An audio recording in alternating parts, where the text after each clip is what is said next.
You know what they say, shoot for the stars, land in the transfer portal. Nico Iamaleava might have just pulled off the single stupidest move since NIL's been introduced to college football. This is an episode of the Athlete's Field Guide because I was there. I know what NIL is like, and this is not how it's supposed to happen.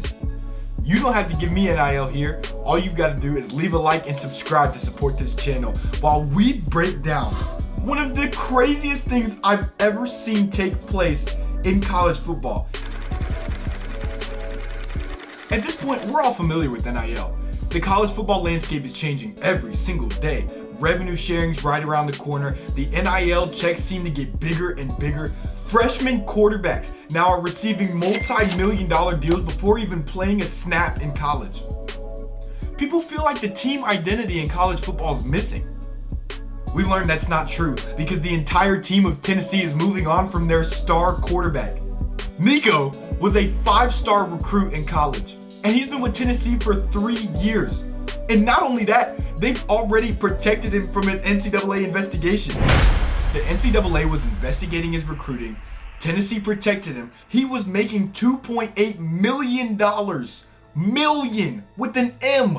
$1 million to play college football. And he held out on the last day of spring practice. What? You just had to make it one more day, and you could have discussed it later. The spring game is today. As I'm releasing this, it's probably the Tennessee spring game.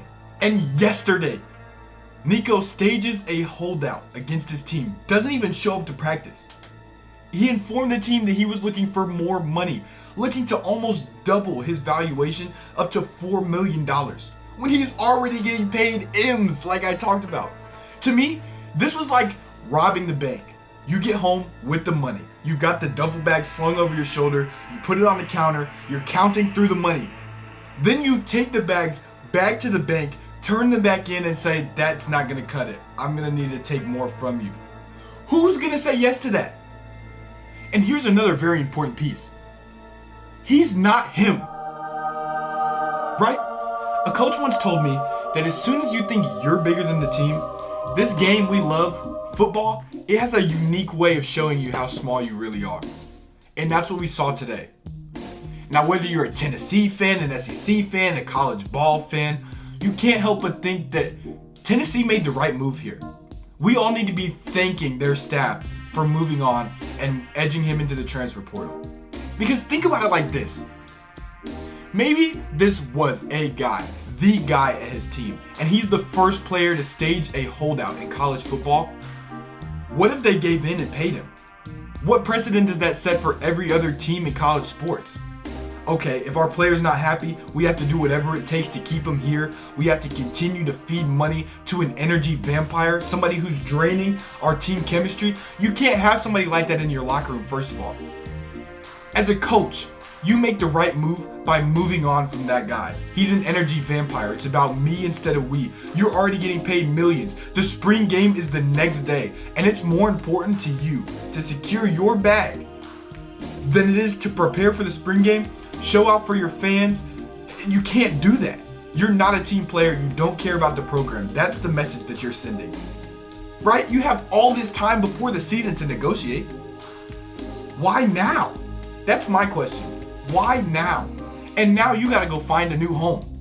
Because the place that you were at, the place where you felt you were so secure that you could do that, they don't want anything to do with you now. So best of luck, obviously, hoping that he has success in his career, but the precedent that was set today was the correct one. You have to move on from a player like that.